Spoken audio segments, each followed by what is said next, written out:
Hi everyone, it's Emily, and today I'm going to be talking about prayer.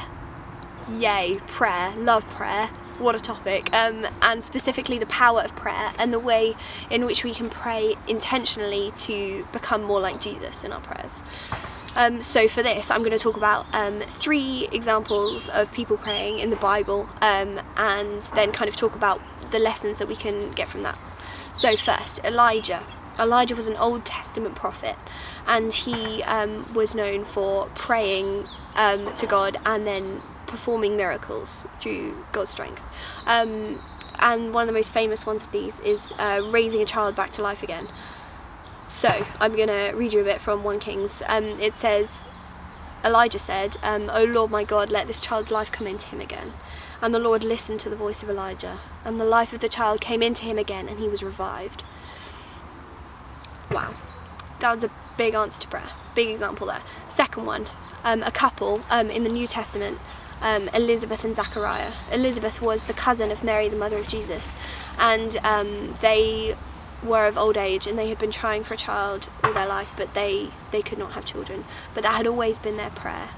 And so in Luke, an angel appears to Zachariah and says, "Do not be afraid, Zachariah. Your prayer has been heard. Your wife Elizabeth will bear a son, and you are to call him John." Now this John would go on to be John the Baptist, which is such a huge fulfillment of God's glory. So the third example is Jesus.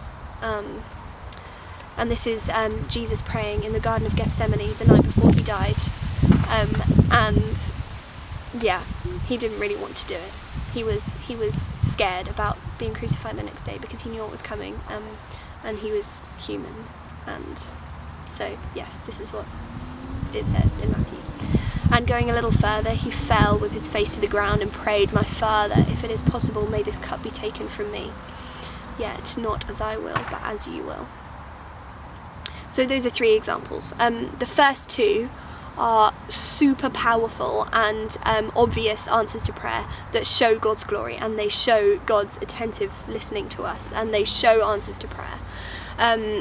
I think that from this we're in danger of kind of putting those miracles in a box, the countless miracles that happen in the Bible, putting them in a box and saying, no, Bible stuff, we live in a very different world, can't happen. Because I think we should be praying expectantly for miracles. We should be resting on the power that God has given us, and praying expectantly for miracles, supernatural experiences of God, healings. And I've been reading a book recently by Pete Greig, who is the founder of 24/7 Prayer Movement, and his book is called Dirty Glory. And in this book, it's about prayer, the whole thing. But in one bit, he talks about violent prayer, about noisy prayer, about the authority with which we can pray, and I think that really stands up in these 2 examples. We have the power to expect these things because Jesus died and rose again for us, and we have the authority to pray like this.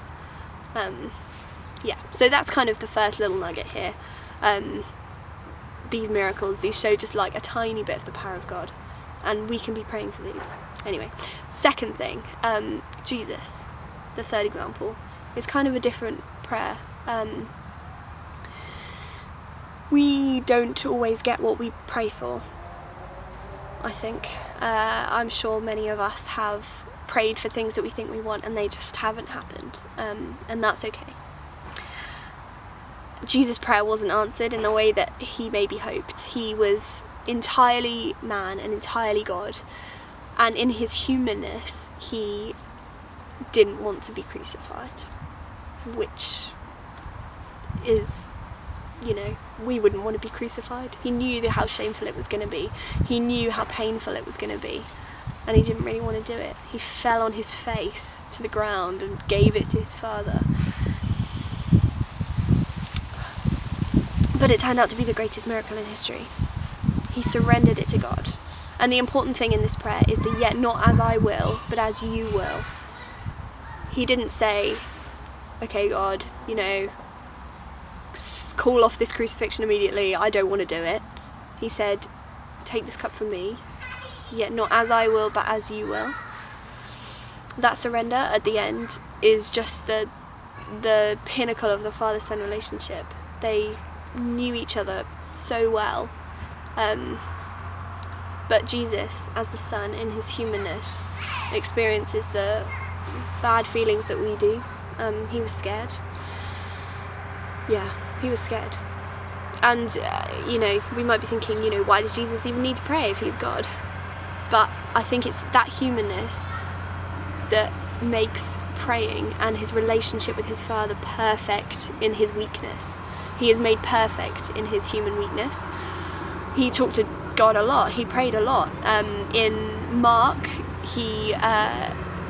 at the beginning of Mark, we read about Jesus going and praying early in the morning alone. Jesus got up, left the house, and went off to a solitary place where he prayed. He was on his knees in the morning before he spoke to anybody else. The priority of the relationship with the Father was before everything else. And that surrender is, I think, such an important lesson for us.